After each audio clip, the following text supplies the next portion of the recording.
Morning students, आज मैं आप लोगों को मोड के बारे में बताऊंगी।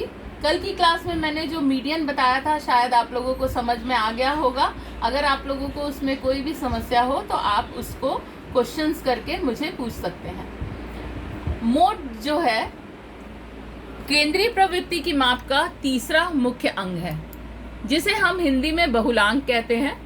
बहुलांक किसी भी प्राप्त आंकड़ों का वह अंक होता है जो सबसे ज्यादा बार आता है या जिसकी आवृत्ति सबसे अधिक होती है। गिलफर्ड के अनुसार किसी वितरण का वह बिंदु जिसकी आवृत्ति सर्वाधिक होती है उसे हम बहुलांक कहते हैं। The mode is the strictly defined as the point on the scale of measurement with maximum frequency in a distribution. Mode को दो भागों में बांटा गया है, एक क्रूड मोड और दूसरा ट्रू मोड। क्रूड मोड या अपरिशोधित बहुलांक जो है केवल आंकड़ों को, अव्यवस्थित आंकड़ों को देख के समझा जा सकता है। जैसे मान लीजिए हमारे पास ये आंकड़े दिए गए हैं 11, 9, 4, 5, 4, 3, 2, 4, 1। ये आंकड़े जो हैं, इन आंकड़ों को जब हम व्यवस्थित करेंगे आरोही क्रम में या असेंडिंग ऑर्डर में, तो हम ये देखेंगे कि इसमें एक अंक 4 है जिसकी आवृत्ति सबसे अधिक बार हुई है। यहाँ पे 4 एक बार, 2 बार, 3 बार, 4 बार दिया गया है। 4 की आवृत्ति बहुत बार होने के कारण इस अव्यवस्थित आंकड़ों का बहुलांक जो है 4 होता है। जब हमारे आंकड़े व्यवस्थित होते हैं तो व्यवस्थित आंकड़ों की दशा में अपरिशोधित बहुलांक प्रायः सबसे अधिक आवृत्ति वाले वर्गांतर का मध्य बिंदु होता है, अर्थात जिसकी आवृत्ति बहुत ज्यादा होती है उसका मध्य बिंदु निकाल के हम इस बहुलांक को ज्ञात कर सकते हैं। जब हमारा n बहुत बड़ा होता है और वितरण सम्मित होता है, मतलब सम्मित वितरण से तात्पर्य यह है कि n पीसी पे वो इक्वल होंगे, तब अपरिशोधित बहुलांक वास्तविक बहुलांक दोनों के बराबर होता है। इसलिए इसके लिए हमारे पास एक सूत्र दिया गया है जो है MO = 3MD - 2M। यदि हमारे को कोई सम ऐसा दिया गया है जिसमें मीन और मीडियन और मोड तीनों की गणना करनी है, तो हमारे पास जब मीन और मीडियन निकल जाता है तो हम MO की गणना इस सूत्र के माध्यम से कर सकते हैं। आप लोगों के क्वेश्चन पेपर में ऐसा भी दिया जाता है कि निम्न आंकड़ों के केंद्रीय प्रवृत्ति की माप ज्ञात करो या सेंट्रल टेंडेंसी निकालो। सेंट्रल टेंडेंसी निकालने का मतलब होता है कि मीन, मोड और मीडियन तीनों की गणना करना। तब मीन और मीडियन निकालने के बाद MO = 3MD - 2M सूत्र के माध्यम से हम मोड की गणना कर सकते हैं। इसके बाद नेक्स्ट स्टेप आता है बहुलांक, वास्तविक बहुलांक की गणना करना। ट्रू मोड की कैलकुलेशन जो है उसके लिए ये फॉर्मूला दिया गया है, MO = L + F - F1 divided by F - F1 plus F - F2 into I, जहाँ पे इस सूत्र में L जो है उस वर्गांतर की वास्तविक निम्नतम सीमा है जिसमें आवृत्तियों की संख्या सबसे अधिक होती है। F उस वर्गांतर की आवृत्ति जिसमें आवृत्तियों की संख्या सबसे अधिक है, जिसको हम मॉडल क्लास बोलते हैं। F1 प्री मॉडल क्लास सबसे अधिक आवृत्ति वाले वर्गांतर के नीचे वाले वर्गांतर की आवृत्ति। F2 पोस्ट मॉडल क्लास सबसे अधिक आवृत्ति वाले वर्गांतर के ठीक ऊपर वाले वर्गांतर की आवृत्ति, पोस्ट मॉडल क्लास। और I वर्गांतर का आकार। इसको हम एक सूत्र सम के द्वारा समझेंगे।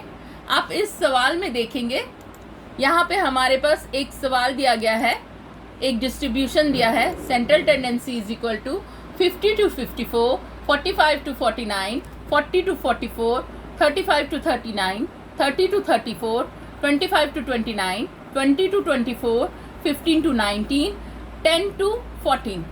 ये हमारे पास एक क्लास इंटरवल दिया गया है जिसके सामने उसकी आवृत्तियाँ दी गई हैं। जैसे 50 to 54 में 2, 45 to 49 में 2, 40 to 44 में 3, 35 to 39 में 3, 30 to 34 में 5, 25 to 29 में 4 और 20 to 24 में 3, 15 to 19 में 2, 10 to 14 में 1। जब मैंने आप लोगों को मीन पढ़ाया था तब मैंने आप लोगों को एक बात बताई थी कि जब भी हमारे को मोड निकालना होता है या मीडियन निकालना होता है तो हम आंकड़ों को उल्टा कर देते हैं, मतलब असेंडिंग ऑर्डर में कर देते हैं, छोटे से बड़े के क्रम में। इस सवाल में इसे उल्टा नहीं किया गया है, फिर भी मैं आप लोगों को बताती हूँ कि इस सम में मॉडल क्लास कौन सी होगी। मॉडल क्लास आप लोग लास्ट स्लाइड देखे होंगे, तो पिछली स्लाइड में बताया गया है मॉडल क्लास वो है जिसमें आवृत्तियों की संख्या सबसे ज़्यादा होती है। इस पूरे आंकड़ों में सबसे अधिक आवृत्ति 5 की है, इसलिए हमारा ये संख्या जो है मॉडल क्लास जो है हमारी 5 होगी। मॉडल क्लास L जो होता है वो क्लास इंटरवल जिसमें आवृत्तियों की संख्या सबसे अधिक है उसके क्लास इंटरवल की निम्नतम सीमा, मतलब 30 की निम्नतम सीमा होगी 29.5, इसलिए हमारा L दिया गया है 29.5। इसका नेक्स्ट स्टेप ये है कि हमारे को प्री मॉडल क्लास निकालना। अगर ये आंकड़े ऊपर होंगे तो मॉडल क्लास के ऊपर वाले जो आंकड़े हैं वो नीचे वाले आंकड़े जो हैं वो 25 to 29 वाला रहेगा, अर्थात 4 जो है हमारा 4 जो है हमारा प्री मॉडल क्लास होगा, अर्थात F1 जो है वो 4 है। पोस्ट मॉडल क्लास मतलब मॉडल क्लास के ऊपर वाले की आंकड़ों की संख्या, यहाँ पे 3 दिया है पोस्ट मॉडल क्लास में फ्रीक्वेंसी, मतलब F2 हमारा 3 है। Class interval I is equal to 5, क्योंकि यहाँ पे हर एक क्लास का इंटरवल 50 से 54 देखा जाए, चाहे 35 से 39 देखा जाए या 30 to 34 कुछ भी देखा जाए, सब में क्लास इंटरवल 5 का है, इसलिए I इज इक्वल टू 5। जब हमारे पास ये सभी आंकड़े आ जाएंगे तो उन आंकड़ों को हम सूत्र में रखेंगे।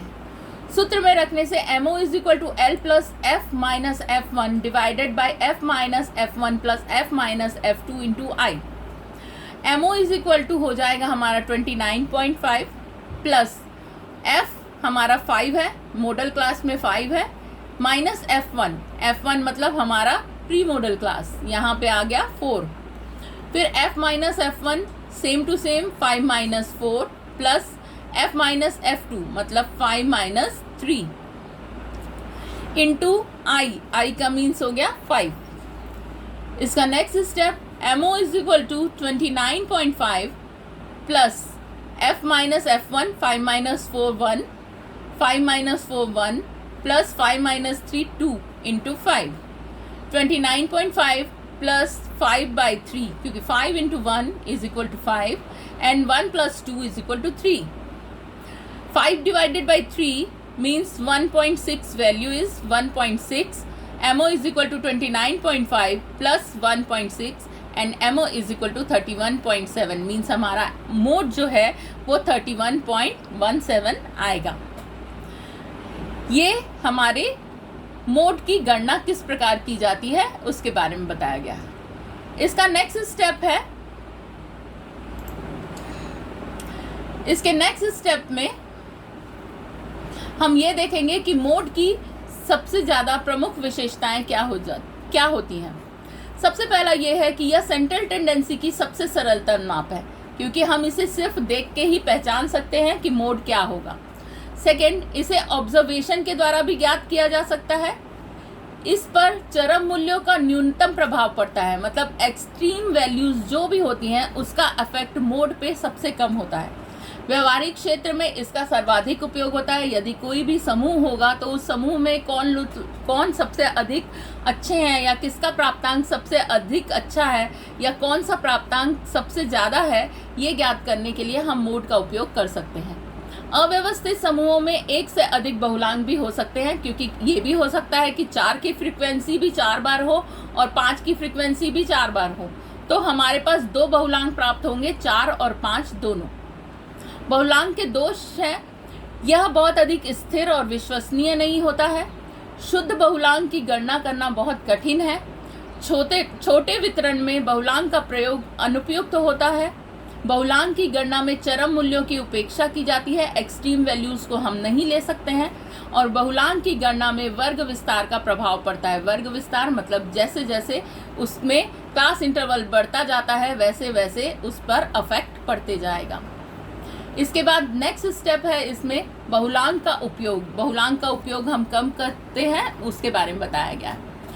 सबसे पहला, जब केंद्रीय प्रवृत्ति का अनुमानित माप वांछित हो, इसका मतलब ये है कि सेंट्रल टेंडेंसी में जब भी हम कुछ भी अनुमान लगाते हैं, किसी भी चीज को सोचते हैं कि इसका मान इतना होगा, तभी हम बहुलांक का उपयोग कर सकते हैं। जब ऐसे घटक की केंद्रीय प्रवृत्ति की माप ज्ञात करनी हो जिसका ठीक माप संभव नहीं है, जैसे कि मान लीजिए फैशन होगा, या कोई वस्तु कितनी बिक्री हो रही है, या कौन सी वस्तु कितनी ज़्यादा चलन में होगी, इन सब चीज़ों को जब हम नापते हैं तभी हम बहुलांक का उपयोग करते हैं।